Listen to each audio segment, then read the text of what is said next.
It'll say it's gone. I tagged you, so it should Yeah. show up on It says all. meeting streaming live on Facebook. It always says that, and then it's really not until now. It's live. Facebook people, hello. Come on in, sit real close together, kiss each other, do what you like with each other. You are not going to have anything go viral. Trust me, nothing goes viral that I do. You can sit real close. The comic spot, that's comic spot up there. See the thingamajig up there? That logo? Yeah, that's Sinbad. I will forever go down as the lady that interviewed Sinbad. In other words, how did you get to interview Sinbad? Yeah, I've had that question. Well, anyway, Comic Spot is where this Army veteran gets to interview vet out veterans of comedy. Today we have one sitting right here waiting for me to get over the introduction. We have Nevin Cummings here. Wave at the people, Nevin. Thank you. He's a good follower. So today I'm going to read his intro that he supplied to me because if I try to memorize it'll go in and nothing will come out. So let me read you his words. I quote, so I don't get in trouble for stealing his material. I quote Nevin Cummings, host and executive producer. Are you guys listening? Host and executive producer of the Staten Island County Show. County Show? Comedy. Okay. It says county. Oh. I figured it was Staten Island County, whatever. Anyway, the Staten Island Comedy Show. I have been doing the show since 2004. That means he has. He was born in Manhattan, raised in Staten Island, so much further away than you can imagine. It's worlds apart. And he now lives in Florida. The show is geared to help up and coming stand up comedians. Did you hear me? The show is geared to help us, help up and coming stand up comedians get some exposure by putting them on public access television. How great is this guy? Some stars that came through the show were Fred Armisen, Colin Jost, Adam Pally, Sal from the Impractical Jokers, Pete Davidson, amongst others. Do I have to read the list twice? I'm not gonna. Amongst others, you can find previous shows on his YouTube channel, Nevin Cummings Comedy, and Facebook, Nevin Cummings. Always looking to help comics by putting them on the show. What a great guy. He has a documentary movie called Bottom Feeders, and no, it's not what you think it is about behind the scenes of his TV show and what goes on to put together a public access TV show. Welcome to this little tiny stage, the Nevin Cummings. Hi, Nevin. Woo! Ooh, hi, hi. How are Thank you you for the doing? introduction. You Great, betcha. great, great. Wow, it's so fun to read your words. Yeah, that was a good introduction I wrote. I try to put a little life in those words. Yes, yes, yes. Very good, very good. I feel good. I feel like a Yeah, star. you should. That's the whole point, you know.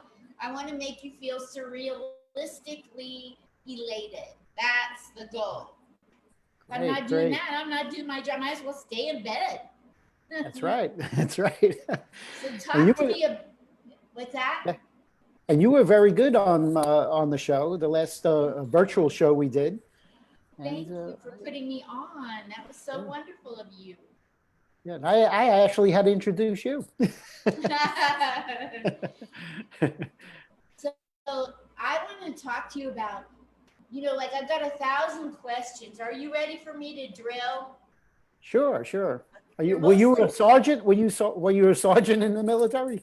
I No. know, well, I was a special, I was a soft stripe. So I was an E5, that's the bottom sergeant equivalent. Ah, Sergeant's over here with power, and an E5 is a follower. oh, Leader, okay. follower. So Follower. I was Okay. E5 follower, not Okay. a leader. So you weren't a driller.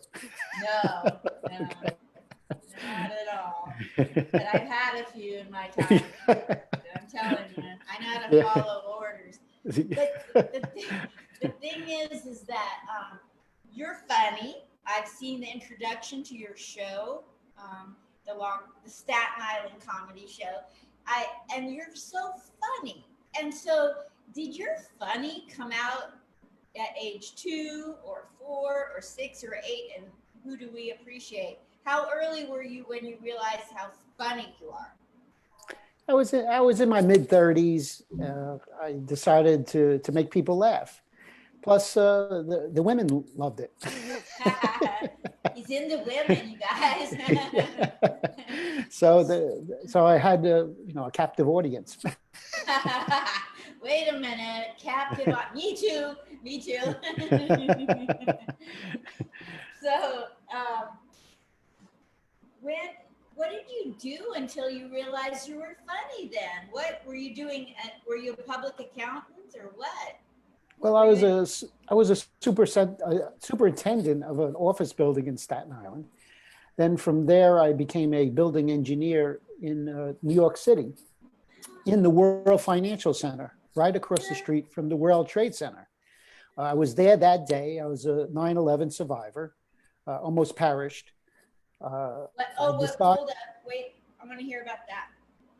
Okay, that day it happened, I was at work and I actually had to pay my child support that day. So what happened was, I'll give you the short story because we don't have all day. But that day, I do. but Zoom doesn't. No, it's expensive. So I went to work that morning, and I knew I was late on my child support payment because my company, their management company, had switched. So when they switched management company, they weren't taking the child support out of my paycheck, which I wanted to do because it's very easy that way. You don't have to write a check, send it in, blah, blah, blah. And it's all documented. So I was falling behind. So that morning, ironically, I was behind, and I asked my boss, can I please go out and take care of it, which the child support agency was downtown also. So it was pretty close where I worked. So he said, okay, you can skip out a few minutes and go take care of that. So I went out, and while I was on Vesey Street and Broadway, I heard an explosion. I turned around and I saw papers fluttering onto the ground. I said, oh boy, something happened. So I looked up at the World Trade Center. I saw a big hole with smoke coming out. I thought maybe a boiler blew up or something. And because when you're down that far away, it looks like a tiny hole. It didn't look like tremendous, like an airliner went through it. So I said, oh, I better get a throwaway camera. So I went to the drugstore, I got a throwaway camera, started taking pictures. So I told myself I better get back to work because this doesn't look good. People are running up Vesey Street. So I started running down Vesey Street. So the police are going, no, you don't go that way, you go this way. So I got to get back to work. So I ran down Vesey Street, took some more photos, and one day I'll share with you those photos. And went back to the building. My boss, we worked on a setback. The World Trade Center's here. We're across the street here on a setback 10 stories up, and over the South Tower. So I went back, met my boss on the setback. He said, I'm glad you're back. We got to man a hose because there was paper on fire landing on the roof of the building. So with that, we looked up and we saw people jumping out of the building, and that we were in shock. Couldn't believe what was going on. After that, I was shaking my head, saying to myself, maybe we shouldn't be watching these people, give them their privacy, their last moments on this earth. When the second plane at the corner of my eye crashed right into the tower, right in front of us.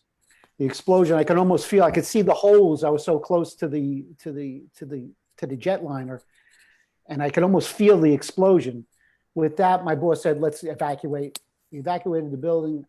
I was the last guy out. There was a trail of tools because there was some plumbers and electricians there on the roof with us. And we ducked into the building. I was the last guy out, and I saw the trail of tools. I stuck my head out, took another picture, and I'll share these pictures one day. And make a long story short, we evacuated the building. We met at Vesey Street, and we're in Stuyvesant Place there. The first one collapsed. We ran for our lives up West Street because there was a plume of smoke following us. It overtook us a little bit. We got some dust on us and everything. Then we ran up West Street, and the second one collapsed. And it took me altogether 10 hours to get home at that point. But that's a whole long story, involved how I got home, how I walked up to Madison Square Garden, then had to walk back to the ferry. And you're talking 33 blocks. It's like, it wasn't a short trip. But that's the short story of that day. So in your New York life, how many people did you know who perished? From the office building, because we took care of the HVAC of the office building. So I knew a lot of people in my office building, and a lot of them perished because they were in meetings in the World Trade Center that day. So there was a handful of people that I kind of knew, because you go around, you adjust their thermostat and stuff, and you meet them, you say hello in the hallway. So, and then you see their pictures like a monument in their office that they perished. It was very sad. There was a lot of stories that went behind the scenes of miracles that, people that should have been at work weren't at work. And I can tell you stories on the next show if you want, or you want a quick one here. You're going to have to come back. I want to hear more. I'll come back. I want to see the pictures. I want to hear more about this. Let me and, go back. You could do that on Zoom with the sharing of the screen, so I could share the pictures with everyone. Yeah, you're trying to teach an old dog new tricks. Like, we better not. I got my hands full just doing this. People are like, can I chat? Why can't you answer my question? I had enough problems, okay? Just getting on here is a real... You need somebody to show you. Right, like a 4-year-old. So anyway, after that, I was getting back to what I was doing. I was an HVAC engineer at the World Financial Center, and I decided to retire early because after 9/11, I said to myself, life is too short. As I was running away from the plume of smoke, I said to myself, I can't die right now because I want to retire. I worked hard all my life. I want some years. So I retired early at 55. And now I'm here in Florida. We traveled the country for 3.5 years in a camper, which was nice. We actually lived in the camper, and I was out west in Vegas and Arizona. It's all beautiful, the country out there. So I actually lived out there for a few months. So that's the beauty of the camper. You actually take your whole house with you, and you actually live in the places that are beautiful. So you really discover the country. And then we just got sick of it. We were at each other's throat, me and my wife, after 3.5 years. So we bought a house here in Florida. And then we settled here. What city are you in? We're in Palm Coast over by Daytona. But we're looking to get back down to South Florida, where we originally started our journey.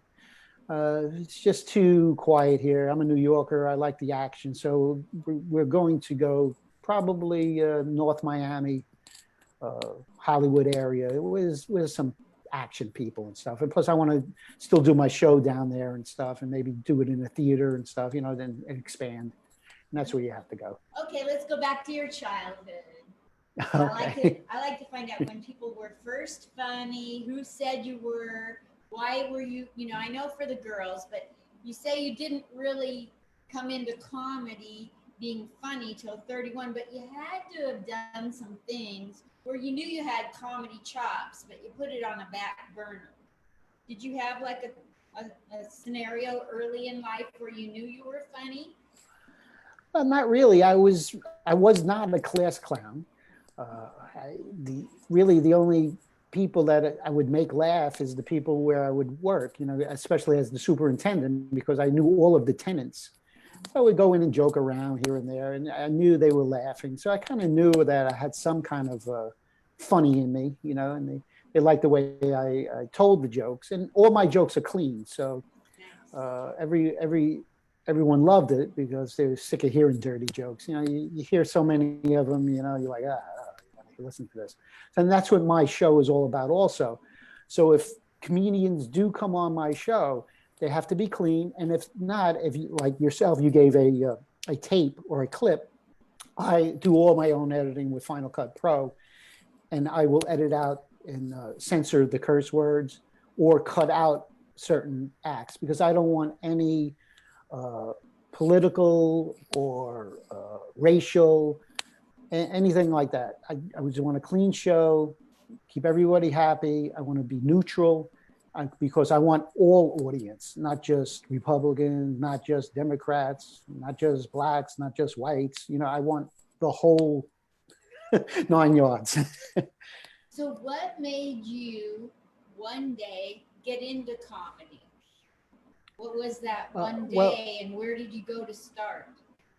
Well, at the studio, my sister was doing a public access show. She was in college at the time. And I'm talking at least 15, 16 years ago. She was doing a UFO show with some professors at the college of Staten Island at the studio. So these professors were doing astronomy. They were astronomy professors.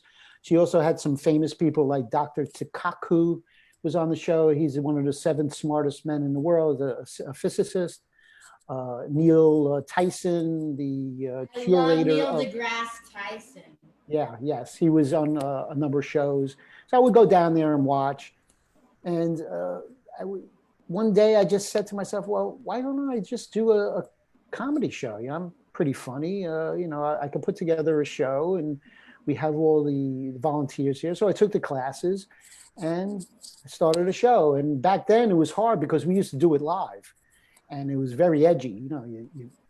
You're on in front of the camera. There's 10 seconds left. The camera doesn't work. You know what I mean? Are you going to fix it? And the guy's fixing it at 10, 9. Yeah, don't worry about it. 8, 7.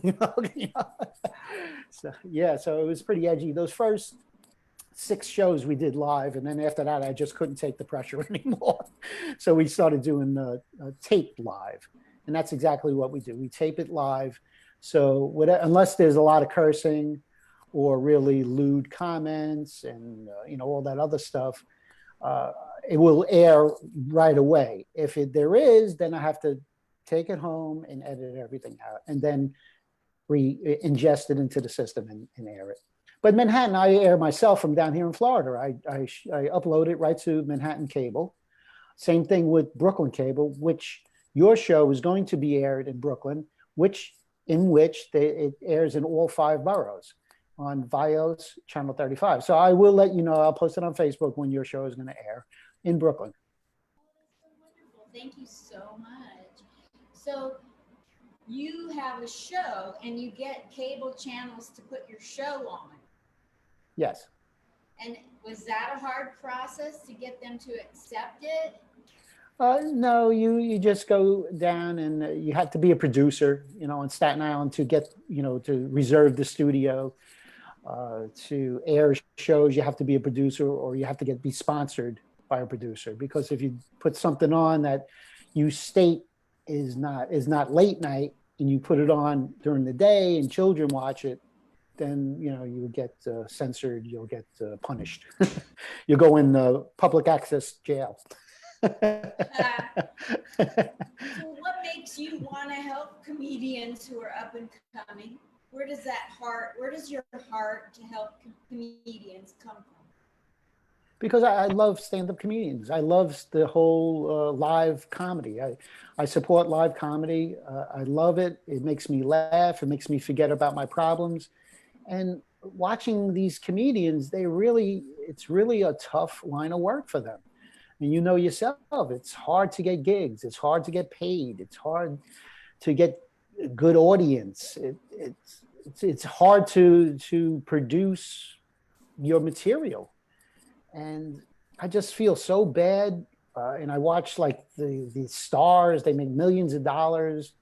And why? I mean, they just act a little bit. The people like yourself, you got to really get out there and do open mics constantly and pray that you get a paid gig and travel, and you really don't get paid like these movie stars, billions of dollars. I mean, come on, millions and billions.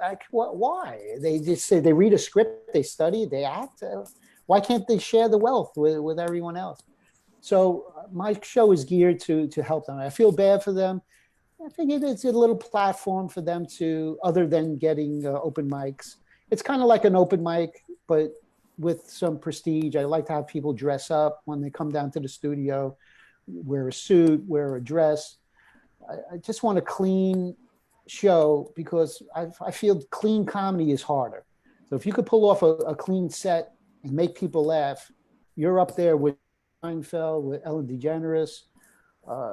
It's just that's what I'm trying to get to these comics, because laying the F-bomb out there, it's a shortcut to a joke. It's in my eyes, and I really don't want to hear it. I mean, a lot of people like it. You go to a comedy club, you start drinking. I don't like it. So that's what I feel. You come on the show and you do a clean set, maybe somebody out there will look and say, wow, this guy's really up there. He's really good. And, you could put him on Saturday Night Live, because the major networks, you can't curse on the major networks. And Saturday Night Live, they've been through my show and they watch the show 2 a.m. in the morning. I know it's a weird time, but they get out of work at that time and they do watch the show. And that's why Fred Armisen, Colin Jost, Pete Davidson, that's why they were on the show, because they looked at it and they wanted to promote themselves by getting out there. And Fred Armisen had his Portlandia he was just starting. So he was on That's public where I'm access trying to promote it. I'm from Portland. Oh, wow. Oh, you're one of those people?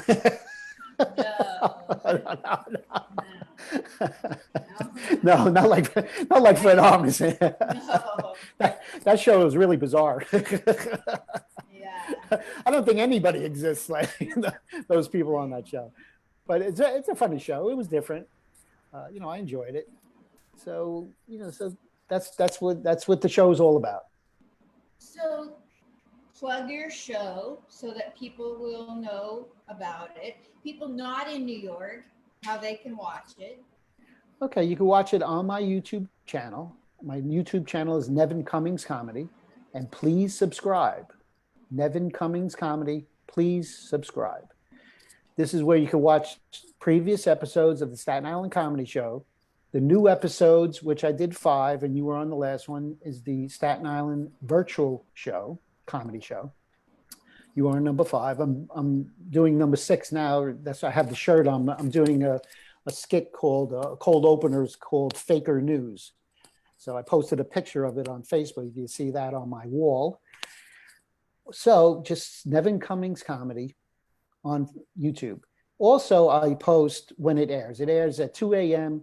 in Manhattan, Channel 3 on mnn.org. Also, say that again. mnn.org. Just those M. Mary Nancy. Yes, .org. And then it's you scroll down to Channel 3 and you can see the show. They also have a TV guide if you scroll through that website, and you'll see the Staten Island Comedy Show. It's actually it's Saturday night into Sunday morning, into Monday morning, Sunday into Monday morning, 2 a.m. So it's Monday at 2 a.m. And apparently the stars of Saturday Night Live, the producers, they get out of work at that time. A lot of entertaining people get out of work that time, and there's nothing on TV. So I guess they find me. I don't know if they're laughing with me or at me, but I don't care as long as I get a laugh. Sure they are. You're probably going to wind up on Saturday Night Live. Yeah, I hope. Yeah. So, if not, I'll have a lot of people. Yeah. So what has the pandemic taught you about being a husband, a father, if that applies, a dog owner? How has the pandemic made you a better human? Well, my wife and I, we were getting along better. Like I said, I made the studio in my house, so I'm trying to keep busy. We get at each other's nerves like anyone else. It's a small house, and in Florida here, it's so hot out. You can't do anything. You can't do anything anyway because of the pandemic. So you can't go inside, especially now in Florida. It's peaking. We're the new epicenter, and you're scared to death. People are not wearing their face masks. They think it's it's optional. I don't think it's optional, and not when the hospitals are filling up, and pretty soon there's not going to be any beds. So why would you not protect yourself? Wear gloves, wear a mask if you're going out to the store or a restaurant or to a bar. I don't get it, but people are people. I guess they feel they're in, one person told me, well, God's going to protect me. And I told her, I said, well, if you jump out in the middle of traffic, is God going to protect you? Is that what you're going to say when a tractor trailer runs you over? So that's just the way it is here. So we're getting on each other's nerves. So you really can't do anything. Maybe you go for a walk here and there, go to the beach, but it's too hot. It's very hot. So we're getting along, my sons, I'm calling them constantly. I feel bad because I can't visit my mother or my sons in New York, because now if I fly to New York, it's a 2-week quarantine. So who's going to put me up? I might be contaminated. Who's going to put me up for 2 weeks? So, I feel bad, but I'm in contact with my mom a lot. She's 94 years old. So, thank God bless her. I hope to God she doesn't catch it. So, that's what the pandemic has me feeling sorry, because I can't do what I want to do. I don't have the freedom. I used to go to New York and do the show. I used to go to New York and visit my mother. I used to visit my kids. We used to get out of here in Florida and go up to Vermont or Maine or the high country of Arizona, like Flagstaff. So that's what I've learned. I just feel bad. So during the pandemic, you learned new tricks for comedy. What is the good as far as your comedy that you're doing for yourself and or to help up and coming comics that wouldn't have happened without the pandemic? It's the screen behind me. It's the green screen. You could key out, and if you watch the virtual shows, you'll see nice, beautiful skylines of Manhattan. You'll see some nice pictures of the Verrazano Bridge, and skits like I did with me and Saki were flying, going back to the studio on the show you were on, and it kind of brings it up to another level. So this is. It's good. It's kind of like it's morphing into like a Saturday Night Live thing. I'm doing another cold opener with the Faker News, and Faker News is good because you could lie about anything because it's all fake.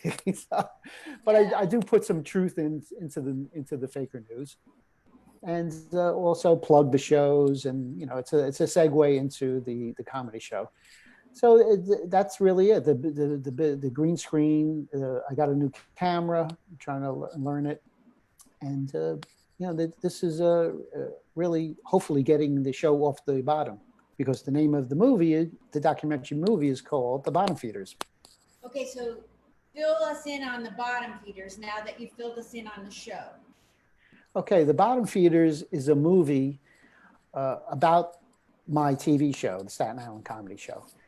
And some filmmakers approached me way back when and said, your show is awesome. We watch you in Manhattan, and we would like to do a documentary movie about your show, because we feel that if anything, it would be documented that, that's a show like this is out there and you don't want it to go to waste. So they made a website, and I'll rewrite off the website. The website is bottomfeedersthemovie.com. All one word, lowercase. Bottomfeedersthemovie.com. And you go on the website, the first box underneath is you can hit that link. It'll go right to the movie. And the movie's an hour and a half long. It was filmed. It was shown in the New York City New Film Festival. It won Audience Choice Award. We had 250 people. It was a sellout crowd in the audience, and it was awesome. I don't know if most of the people knew me or they were laughing, but through the whole movie, we were laughing. I mean, the whole audience. It was amazing. I never sat through a movie where people laughed through the whole movie. So I don't know if it was the hype or it was friends or the filmmaker's friends, but it was hilarious watching it for the first time. And I could read you off the website what is said about the movie. Yes, please. and it's called Bottom Feeders is a documentary telling a story in the pursuit of fame. Snapchat, Vine, YouTube, and Twitter are where people go to get famous now. But the cast and crew of the Staten Island Comedy Show are still making their play in public access. Bottom Feeders is a true story of what it takes to make it in television, public access. Bottom Feeders is a world filled with colorful characters who are simply real life people. It's the Christopher Guest film come to life. An amazing group with the same collective goals to make it big and get off the bottom, but all equally confused about making it happen. This film is a reminder that you're never too old to follow your dreams, and that's the whole theme of the movie. The Staten Island Comedy Show is a public access television show that just celebrated its years, probably like 20, this says 10 years, but it's like 16 years now on the air. The show's host and creator, me, Nevin Cummings, turned his love for late night talk shows into his own creative passion. Combining stand-up and sketch comedy with music performances, his 1 hour show has been recorded live once a month. This was the first 6 years at CTV, Staten Island, since 2007. Now, after 2007, I film on tape.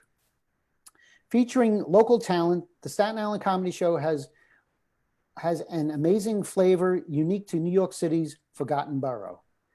Every great talk show needs a sidekick, and the peanut butter to Nevin's jelly is his drummer, Freddie Kasha. Freddie's career has seen him play with some of the biggest acts in the 60s and 70s while maintaining an equally impressive sense of style.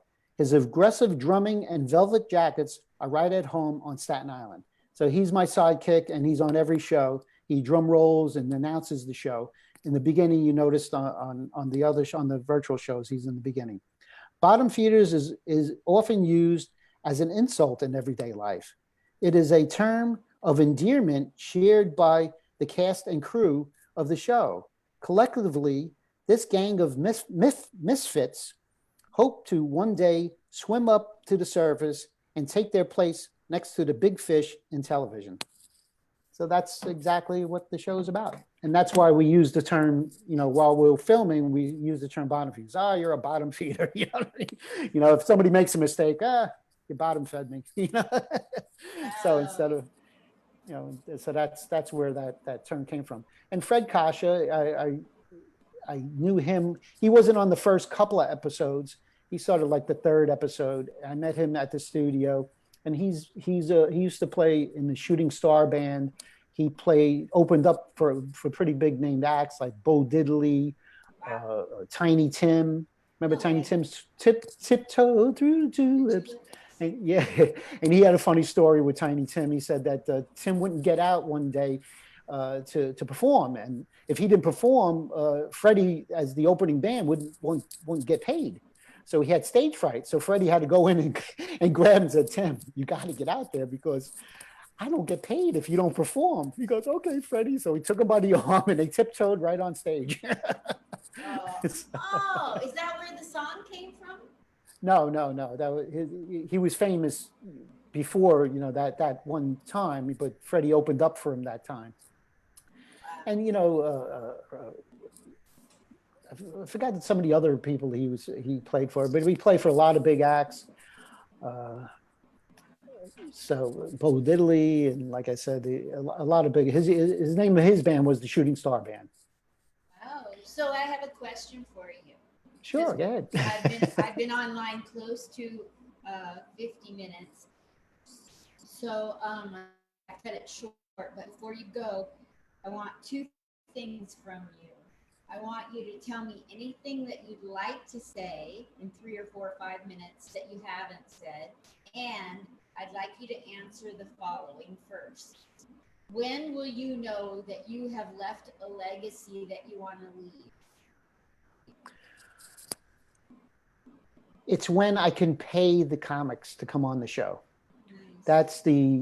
that's making it big. That's the dream, to make it big for me. I mean, I have the big dream of producing a show where I'm a Johnny Carson on NBC, and that's the vision.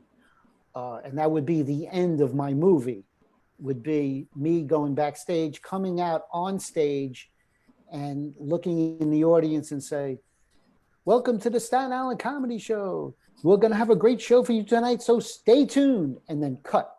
Now, meanwhile, that's the big. It was on NBC. I have a big audience, so that's the big ending. Wow. But that would be my goal. But the realistic and next goal would be just to pay the comics, because, like I said before, they're struggling so much. Why not pay them good money to come on a show?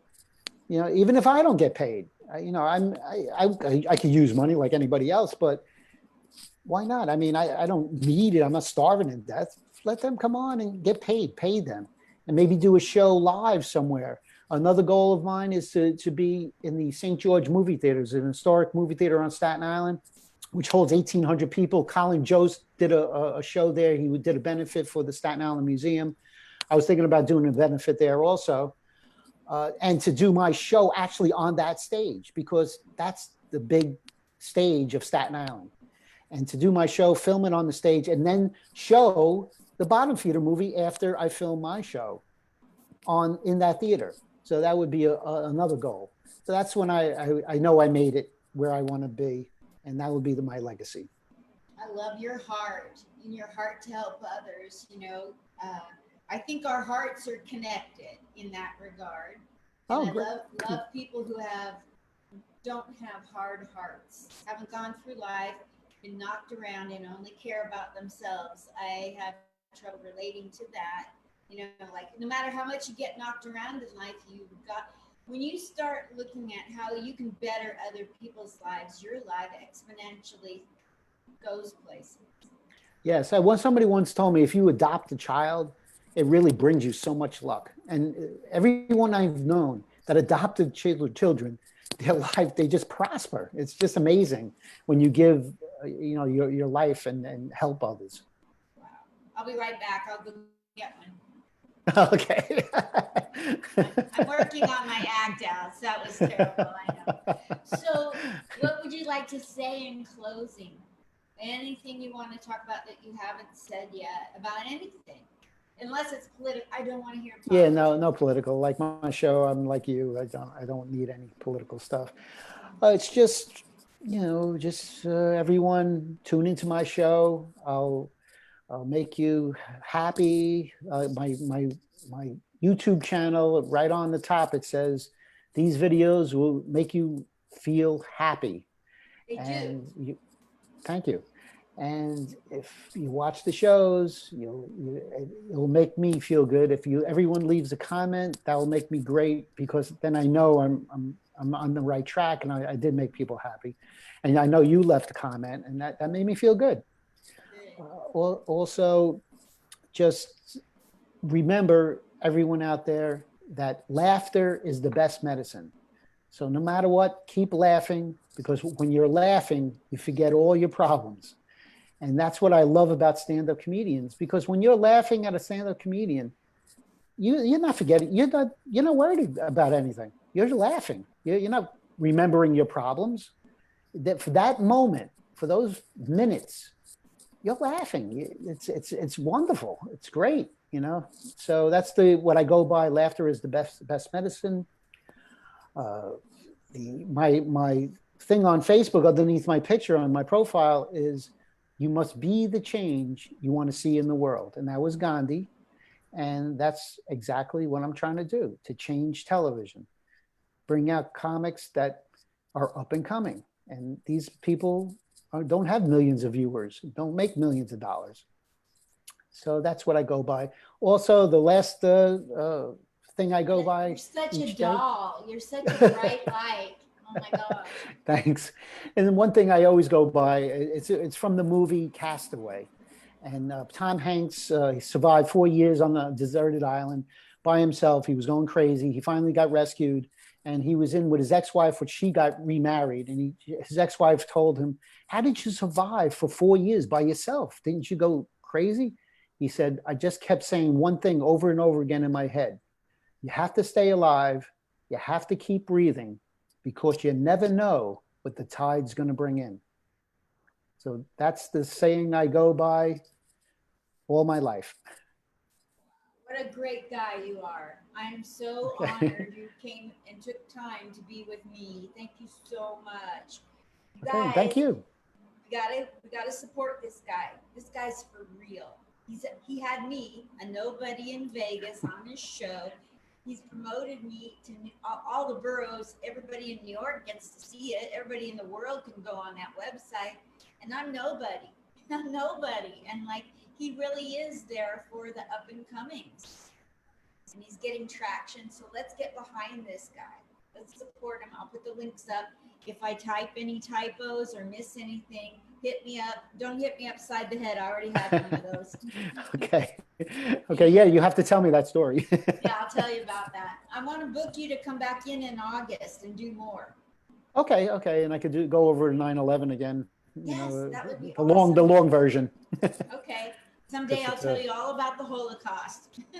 Okay, great. It's Okay. really Awesome. funny stories. I'm kidding. No. My parents went through it, and Oh my God, I came feel up so with bad.